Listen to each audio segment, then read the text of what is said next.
Let's get into the conversation now. We talk about the care work, but even as we talk about the care work, there is the aspect of us always going to a different country, and we come with proverbs. Today we are in Sierra Leone, and Sierra Leone is a beautiful country that has diamonds, and the economy of the country continues to be pushed by the mining sector. But the proverb that we get today from this country: a waterside stone is not afraid of rain. The stone is nearly always wet. The waterside stone is not afraid of rain. The stone is always wet. How would you interpret that? Morning, and thank you for having me. Karibu sana. First, just to say I'm not good with riddles. What did you say again? The waterside stone is never afraid of the rain because it's always wet. It's always wet. I don't know. I think about the fact that we are seasoned. And the fact that we are seasoned, we are not worried about anything that might come our way. I mean, that's how I would look at it. We are seasoned. You see, at the end of the day, you shouldn't be afraid of riddles because your interpretation is always perfect. It is unique to you, But let's get to the conversation. So here we are talking about care work and how it is a hidden economy. If you just look at some numbers, so it is a sector that is worth around 2 trillion Kenya shillings based off what KNBS said. And when we talk about 2 trillion shillings care work, what exactly does that mean? So think about agriculture. And agriculture contributes about a quarter of the economy. But yes, and it's literally equivalent to unpaid care and domestic work. That is how big this sector is. But also to understand it better, start from the point that there are activities that are undertaken that support us in every way, psychologically, physically, And some of these activities are paid for, some are not paid for. What is paid for includes, work around education, health, which is about only 25% of the care work generally. But 75% is work that we don't value. We don't even recognize. It is like an iceberg. What is above is the 25%, which is paid for domestic work. But the 75% is underneath. It is not seen. It is not recognized. It is not paid for. So think about it like that. And the fact that in every way, including I see you have cups of tea here, somebody has already served you. Somebody has provided some care to you. So if you look at it from that point of view, then it is important that we recognize that there is work that is ongoing, that is not seen, and that is not recognized. It's very, very important. Elizabeth, you speak about something that is very close to my heart because I remember at the time growing up, Mama had to leave work to raise us, And at that time, because she had forgone her employment, salary for her now became what exactly did not exist. And when you have such discussions, one would look at that and say, there's this word, my mom is just a stay-at-home mom. Just that word just for me is demeaning. Including the fact that you have said Mama had to leave work to stay at home. Mama left paid work to stay home and do unpaid work. So either way, Mama did work. Only that on one hand it was not paid. It was paid. On the other hand, it was not paid. So when you look at it in that light, it is now a question of how much value do we place in this sector that is not recognized in this society? Kenya National Bureau of Statistics has come up and said this care work is around 118,000 shillings annually. And when we talk about it like that, what does that mean? And perhaps, Dr. as you come in there, Elizabeth, who are these people when you're saying the unpaid domestic worker cares that are not being paid for the work? Who are these persons that are not really getting? They're offering the service, they're doing the work, but they're not getting paid. So let's go back. Yes. And why is this information important? So let's go back and look at the fact that the Kenya National Bureau of Statistics has undertaken a time use survey. And in that time use survey, they were looking at how we spend our time. So within a period of 24 hours, how do we spend our time? As men, as women, as youth, as older persons, how do we spend our time? On what do we spend our time? And so the findings were that women spend about close to 5 hours of their day on unpaid care work, whereas men spend about 54 minutes a day on unpaid care work. So whether you are looking at women Elizabeth's age or younger women or older women, they still spend a lot more time on unpaid care work than the men do. So that is a point to start from. So the burden of care largely lies on women and girls as compared to men. So that is the beginning. So why is it important?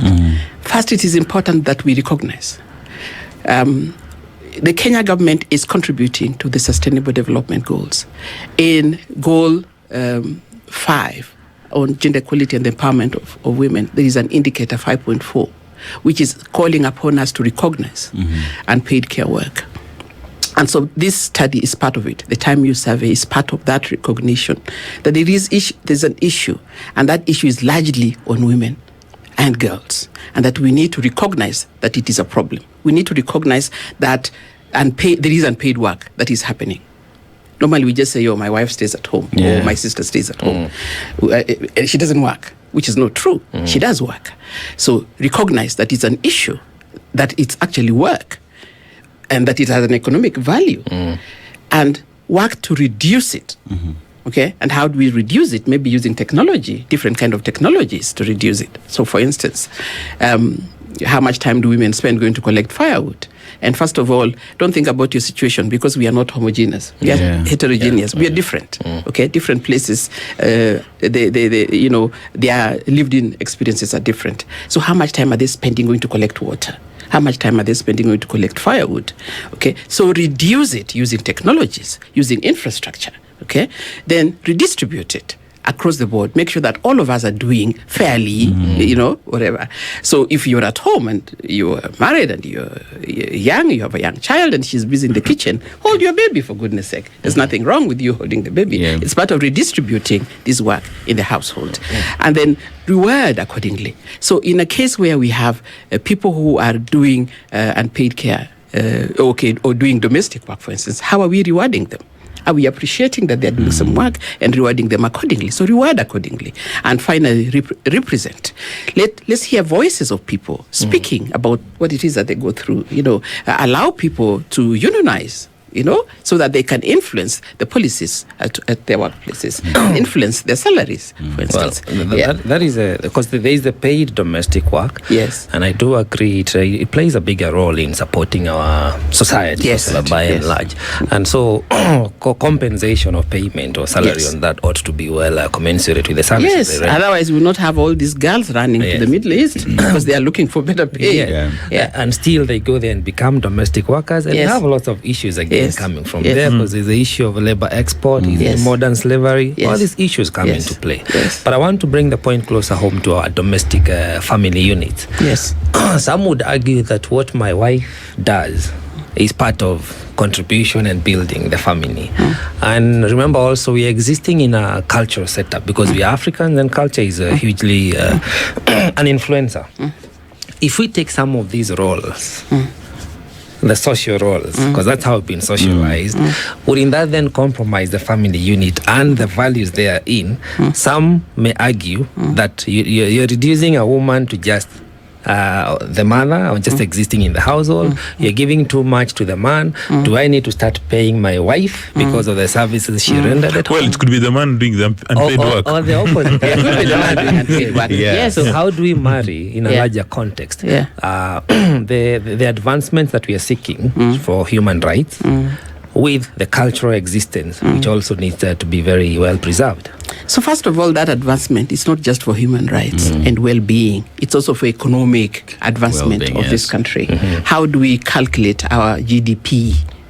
Okay, are we not leaving out certain sectors that contribute to the GDP? So that's what the other conversation. But going back to what you're saying, care is good for us. Right. And some of that care is direct care, and some of it is indirect care. the direct care is good for us. I'm taking care of my baby, I'm breastfeeding my child, I'm taking care of my husband and children. That is good care for us. It enhances harmony within the household. It enhances togetherness. It is what we need. It drives, families. It enhances voluntarism also. Yeah, right. And that is part of strengthening our culture as a people who are together, who are social. That is accepted. And that nobody is putting a money value on that, by the way. It is the indirect care that sometimes we outsource, and we can outsource. Okay? And it can be a burden. Like I'm saying, why should somebody spend 1 hour going to collect water? Why can't we invest so that the water systems are close by? Okay? So that instead of spending that 1 hour going to collect water, you spend this time taking care of your family, going to the marketplace, going to work. Why should we spend so many hours going to collect firewood? Okay? Which also comes with sometimes risks for the girl child. When I know at one time we were saying that we could have a mtungi of gas at 500 shillings. If we had something like that, it would be wonderful. Then we, instead of spending so many hours, because that is part of food preparation, instead of spending all these hours going to collect this firewood. Again, as I say, don't think about your situation. Think about Kenya. It's heterogeneous. There are people who are suffering from what we are talking about. Some of us are not. We have water flowing at the tap. We have gas. Okay, some of them don't. So instead of that, can the government invest in clean energy so that this person has, mutungia gas affordable close by? You get? Yeah? So that is how we are looking at it, that there is care that we don't have to put a money value on. And we cannot put a money value on, and we shouldn't put a money value on. But there's care that is indirect, that we can reduce using technology. That is the point. But we are also saying that culture changes. Yes. In the olden days, very few women went actually out of the home to work. They stayed home, they took care of their children. Maybe they didn't go to school too much. But now we have a situation where most women and men are also going out to work. Okay? So when they come back home, then what happens? Some of them can afford house help. So the conversations are around the conditions of work for this person. How much they're paid, how are they treated, is there health care for them, and whatnot. Some of them cannot. So when you come back home, you, husband and wife, you've been out the whole day. What are you saying? Do you put your feet up on the table and do nothing? Or that you support as much as you can? That is the point. And we need balance. Right. Okay? So if you are in a situation where the woman is overworked, really her productivity also goes down. And the welfare, and there's a lot of strife and, kelele at the household level. So that is the point, that balance. Dismas is here chilling. No, I'm trying to follow the conversation. And in all you've said, somebody needs to take a decision. Yeah. Is there a role for political leaders to take a decision? Like, for instance, the issues you are talking about, our elected members of the National Assembly or Senate alive to these conversations? So, one of the first things that we have had to do, and I have been privileged to lead, the development of the national care policy in Kenya, the very first in Africa. It's only Cape Verde that has a plan, but even then it's a plan. It's not comprehensive. But Kenya has a national care policy that is now in cabinet. That has been, we have had a group of institutions or people sitting there as part of the development of this. The government of Kenya, through the State Department of Gender and Affirmative Action, their research institutes, their academia, their civil society organizations, their development organizations, we've all come together to say we need a policy. We need an umbrella. We need a footing upon which decisions can be made, at Parliament. And so through collaboration and, this policy has been developed, and it is there. And it is informed by the time use survey, which was saying, look, we have determined that women are spending almost, 4-5 times more time on unpaid care and domestic work. Yeah. So the time use survey was done. And then there was a needs assessment. And the needs assessment was asking the question is there need for care in Kenya? Is there supply for it? Okay. And yes, there is need for care, especially children who are young, up to 13 years old, and older persons, 65-year-old and above. And the people who need care mainly are children, are persons with disabilities, are older persons, and are persons with chronic illness or long-term health. And we don't have adequate facilities. So we needed to capture all this in a policy document, which has been done. And that policy document is waiting for approval, So we expect that, the government will do the right thing. I'm not supposed to. when you talk so that we have a policy document. So once they have that policy document, then in terms of who has responsibilities around care, we talk about the diamond of care. And the diamond of care recognizes that government is the first institution, first to have a policy document in place to invest in infrastructure around care, to look at taxation, things like that, government. Okay. The second one is civil society organizations and communities as a whole, and to change people's attitudes, because we have just said we have a culture, okay, and men have a role they play and women have a role they play, but that is binary, and this them against us is not a good thing. We need to come together so that there is harmony, and we each tunashika kidogo kidogo, so that we can move forward. So civil society, communities have a role to play around attitude change moving forward, but also there's the households themselves and redistribution, as we said, they have a role to play.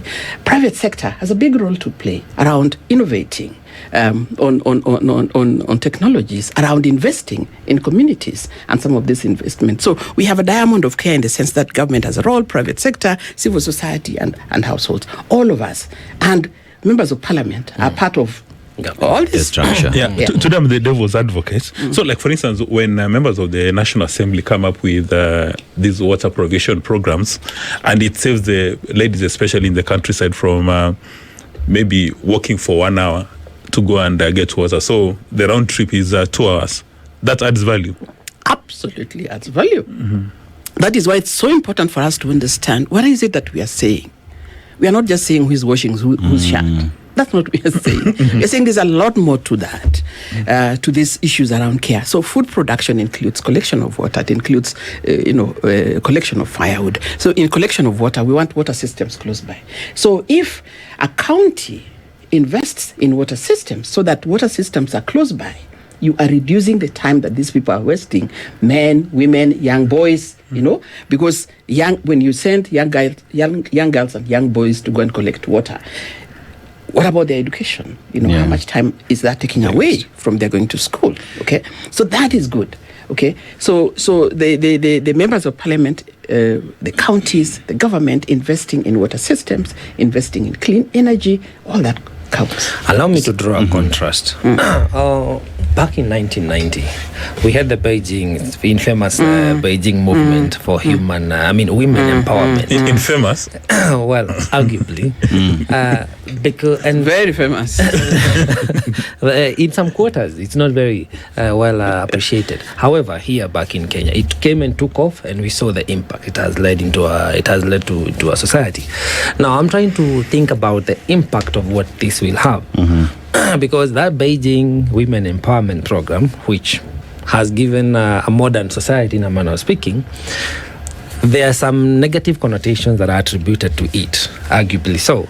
There was a surge in what you'd call single parenthood, because the girl child was empowered, and for some reason that interfered with the cultural fiber that we had that was binding us together. Then now we're trying to do some catch up with the boy child. When you project this into the future, 15, 20 years, have we, because this is the danger we have of now, bringing interventions that are a bit accurate, right, at the moment, and sometimes we import them from other nations and organizations, the UN and the world organizations, but we don't really contextualize them into how they are going to affect our society. What would be the downside of fully implementing what we are going for, the domestic work appreciation, and how will that change our operation as a society, as a family unit? Beyond the monetization, beyond now giving more time and saving what you'd call resources in terms of time and improving the lifestyle. Are we privy to what would be the downside of it? I hear you, and there are times when we pick up things and we move them forward without thinking about our situation. I hear you.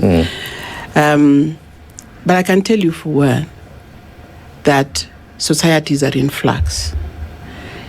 Societies are exposed to other, communities globally. And yes, we are borrowing, and sometimes we are borrowing without thinking. But in our case, we have done our own study here. What the Kenya National Bureau of Statistics, UN Women, State Department for Gender, funded by the Gates Foundation, did was to go out there and look at what other people are doing in terms of how do they calculate the GDP of that country. How do you, I don't know whether to say demonstrate the prosperity of a country or whatever it is. How do you look at the prosperity of a country? Are we calculating the prosperity of a country accurately? Or is there something that we are leaving out, that we are not including? And that is where this care is coming in, that there's a hidden economy that we are not calculating and we are not whatever. So we did our own study, our own calculations. We looked at how we live, not how the white people live, how we live, what do we do on a day-to-day basis. And we determined that it is true that most of our women are doing a lot of work which is not recognized as work. As he said, my mother left work and went home. But she went home to work, only that she was not paid. And I want to look at it from a broader perspective, in the sense that, so based off this report, it is the value that we're talking about is 2.4 trillion. If you just look at the amounts that you're talking about and compare with the country's budget, 4 trillion. So 2.4 trillion is more than half. And one would look at it in terms of the monetary value just at the face of it. But let's just go back and look at this girl who's going to fetch water or firewood is losing 2 hours a day. If the government would invest and look at having gas systems closer home, you have water closer to this girl. So this girl has 2 hours that she can put into other important things, going to school, or even if it is going to the market. We are in a digital economy. She would be maybe into a forex online, have a kule, They would be writing papers and all that. And you look at 2.4 trillion shillings that we do not have in our purse as a country because it is not valued. And perhaps then this research goes forth to involve or to direct policymakers on what needs to be done. Absolutely, absolutely. The question is, what is the use? As you say, I think you had asked me that question. What is the use? First of all, it is helping us to be compliant to the SDG. Okay? The SDGs SDG 5 requires that we recognize that unpaid care and domestic work is an issue. That is one of the things, and we are doing that. That we value it, and we have done that. Kenya National Bureau of Statistics has valued it, has said this number of hours per year, men and women alike, we are spending on unpaid care, domestic work. If we use a generalist wage rate, they have worked that to be about 73.1 shillings an hour. If we use a generalist rate, as you say, in a year, this sector would generate about 2.4 trillion. Okay?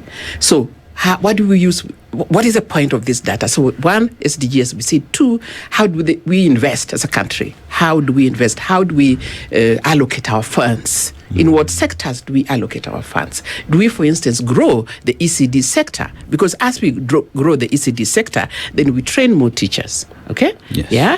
Then we establish more schools. Then there's a lot of work around that. There are jobs around that. Even if it's around water systems, there would be jobs generated. If these girls were freed and these women were freed to be able to work, there would be income. And all that would contribute to the GDP of the country. I think that is what it's saying. Decision making around how we allocate our funds at county level, at national level, how we enhance our infrastructure around water systems, around energy, around schools, how we take care of our sick, how we allocate our social services. So it is used for decision making. It is used for compliance. So I think for me it's a very useful study. But it's also a beginning. Because this study is 2021, we are in 2025. It's also a beginning to move forward. Yeah. I'd like to say that there's a nexus between your work and devolution. We've had a number of governors coming up with policy interventions around school feeding, and they say they want to stop the parents for spending hours on end looking for food.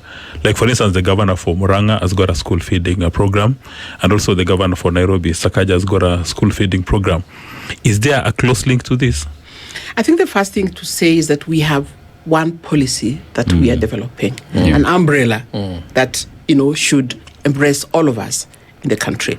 But then this need to be cascaded to different counties. We have 47 counties. Their lived-in experiences are very different.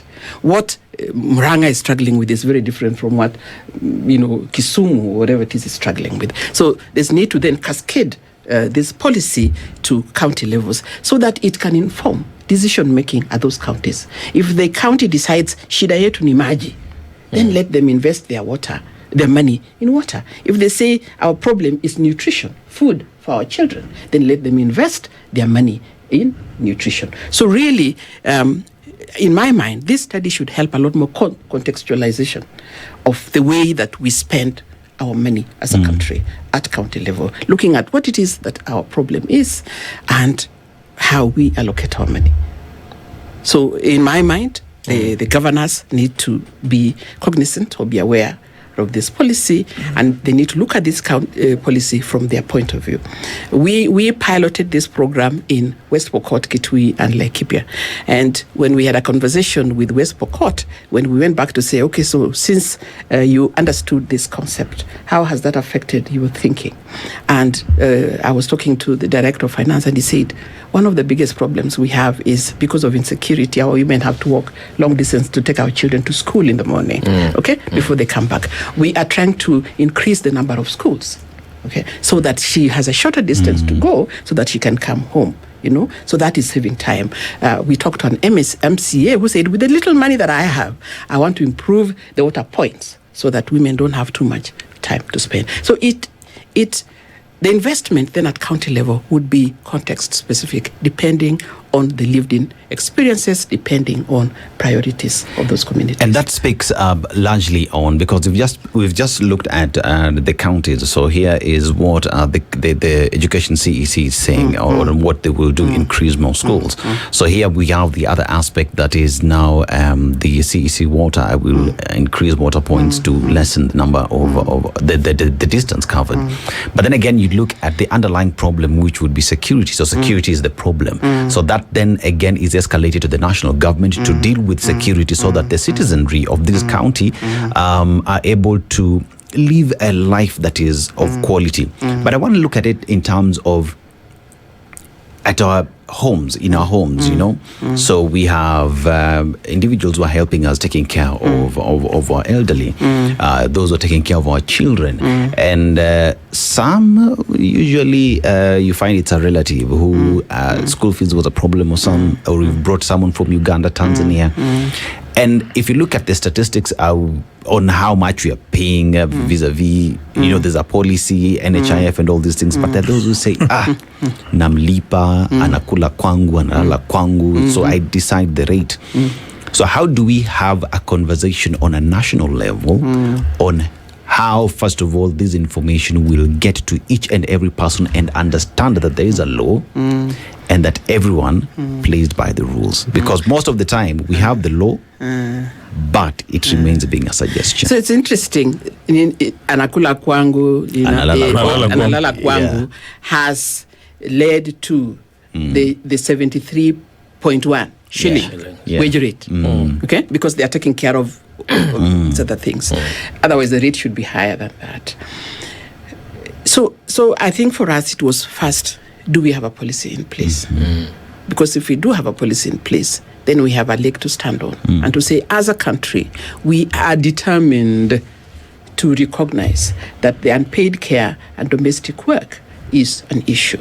Okay, so that was the beginning. The second, as I said, there are a lot, cascading this to county level so that it is county specific, so that different counties are dealing with what it is that is their issue and allocating their funding properly. But we have a lot of civil society organizations in this country, and they have been part and parcel of development of this policy. What is their role in raising awareness? Okay, what is their role in raising awareness? Just making sure that the communities are aware. We have used radio a lot. We have used radio, local radio language, like in West Pokot, the civil society organization we were working with was using radio, talking in the local language, bringing wazees, church members, men who think there's something you're saying, or women who are pushing back to say, I don't want a man in my kitchen. Because this attitude is not just one way. No, it is like I was brought up as Elizabeth to be proud of my kitchen. What is this man doing in my kitchen? Get out of my kitchen. Yes, I don't want him in my kitchen. Okay, so it is both ways. Nobody's saying that, it's both ways. Yeah. So there's been a lot of radio conversations in West Pokot in the local language to say, yes, this is who we are as a people, but should we not think differently? Should we not involve the government and make sure the government is investing so that we are freed? Is it not better when your wife is working, whatever work it is she's doing, and bringing in some money so that she contributes to the economy of this household? We have a situation where some men are so overwhelmed, okay, because they are finding the economy is not doing very well. They have rent, they have school fees, they have everything. So can you imagine a situation where your wife is also able to contribute to that? It is also good for you, Yeah. So these issues around mental health of the men, boy child, you help the boy child by freeing the women's time, so that they are also able to contribute. So I think for me, it is a win-win situation. Right. Yes, there might be some people that might misconstrue, because there are people who are not very good at reading or understanding. Yeah. They also bring their own biases. So they might misconstrue and say, it means my husband is supposed to pay me. No, nobody's saying like my husband is supposed to pay you. Doesn't mean that, because there is fear as well. And that was actually going to be my next question. So there is a fear that with this policy in place, then you'd find women telling their partners, because now there's a policy and it says you're supposed to pay me 118,000 annually, like that you're supposed to pay me. So no. Is that a concern? No, nobody's supposed to pay anybody. But being in a society called Kenya, where people love litigation, don't you think the probability does exist that a housewife, based on these reports, will be having a conversation with a high court judge today, saying that according to these reports I'm supposed to be paid XY amount of money?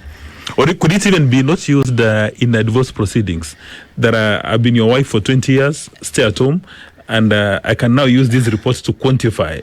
Absolutely. I mean, if that is a situation that needs to be looked at. I have been a housewife for 20 years. I wake up at 5 in the morning. I take care of the children. I clean the house. I wash your clothes. I cook your food. I do literally everything, including some smallholder food production, so that there's vegetables at the farm. At the end of the day, you are saying my wife does not do any work.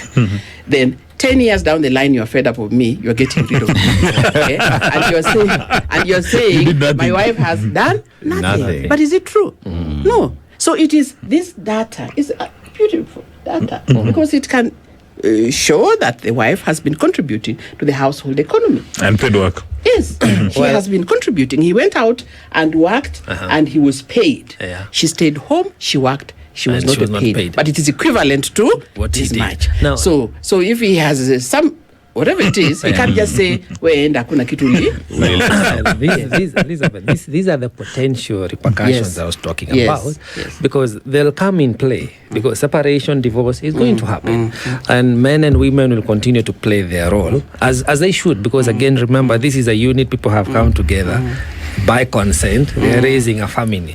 So when they get to a point where they choose to disagree, then how they divide their wealth is also another issue of context, because remember, there is also inherited assets from the man, from the woman. Many things come in. But I'm sure those calculations will come in. My in a larger context, what I'm trying to look at is if we take away the monetization of this work, then what other index can we use to value what either man or woman brings into play? Because once we bring in the aspect of monetization, it gets a bit rough on the edges for people to appreciate, because some people may feel you're demanded more as a woman or as a man, or as a woman I have to work harder so the man can see what I'm doing is also equal to what is expected of me.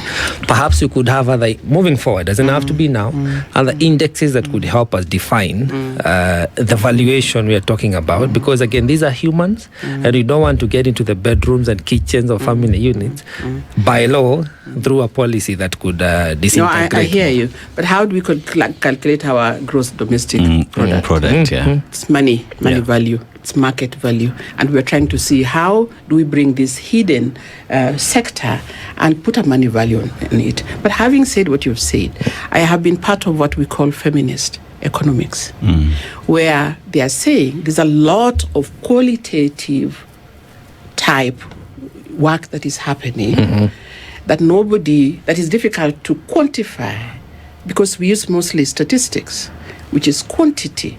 It's difficult to quantify qualitative interactions. So it's a conversation that is ongoing, but it can only be about stories, okay? Telling the stories of what this person does that contributes.